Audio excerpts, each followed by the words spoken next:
Mel B's divorce from Stephen Belafonte is one of the messiest and saddest stories of the year, and that's saying a lot. It's not sad that they're divorcing. What's sad is the horrifying accusations that have come out since their split. Mel B has a long court battle ahead of her.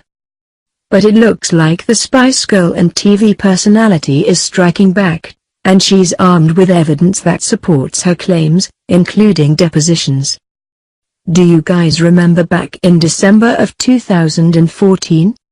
Honestly, 2017 feels like it's lasted at least 1,000 years, and we're barely into September, and with 2 500-year storms already, that's no surprise, so we'll understand if you're drawing a blank.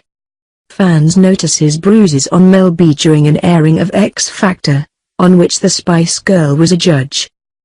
Mel B responded to speculation by declaring that her husband, Stephen Belafonte, would never hurt her.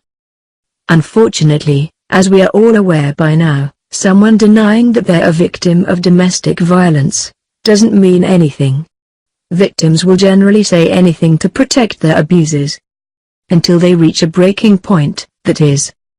This year, Mel B has split from husband Stephen Belafonte and was granted an order of protection after accusing Belafonte of punching and choking her. That is horrifying to hear. There have also been more salacious stories about their marriage, including claims that Mel B and Belafonte's nanny was Belafonte's lover. Allegedly, Stephen Belafonte wanted to control Mel B's money but also retain a young lover. Belafonte had also allegedly blackmailed Mel B with recordings of their sex life. Mel B's nanny, Lorraine Gilles, sued for defamation, claiming that she had been Mel B's consensual lover and that she had never had one-on-one sex with Stephen Belafonte. Based upon new papers that Mel B's team has filed, it sounds like Gilles is walking back some of those claims. TMZ got a hold of some court documents that allege that Stephen Belafonte arranged a phony marriage for Lorraine Gilles, one that allowed him to keep Lorraine nearby, and that he used Mel B's money to do it. The documents include portions of Lorraine Gilles' deposition, in which she admits to having sex alone with Stephen Belafonte, 10 to 15 times. Considering how many years she was in their lives, that sounds like a really low number, but it's progress from her claim that she only had sex with him during threesomes. Gilles also admits to having had sex with Belafonte around the time that she got an abortion, but claims that it wasn't his. We'd ask how she, or anyone, could know for sure, as we can't imagine that any genetic testing was involved, but hey, we're no experts. Now, Lorraine Gilles married Michael Blur, which Mel B alleges was a sham.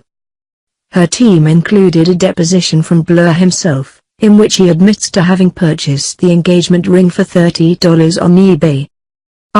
Romance. Gilles also admits that the sex tapes, the ones that Mel B says Belafonte used to blackmail her, definitely exist and that she watched them as recently as July of 2016.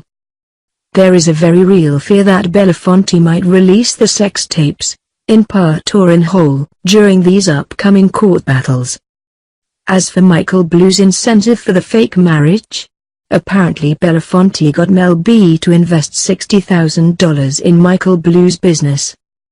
At the time, Mel B had no idea that Michael Blur had been arrested for a sex crime, yikes, and convicted for false imprisonment. Mel B hopes to keep Belafonte's domestic violence trial closed to the public, for her sake and for the sake of her children. Belafonte wants it to be public, a powerful intimidation tactic against his accuser. We hope that this whole ordeal comes to an end soon.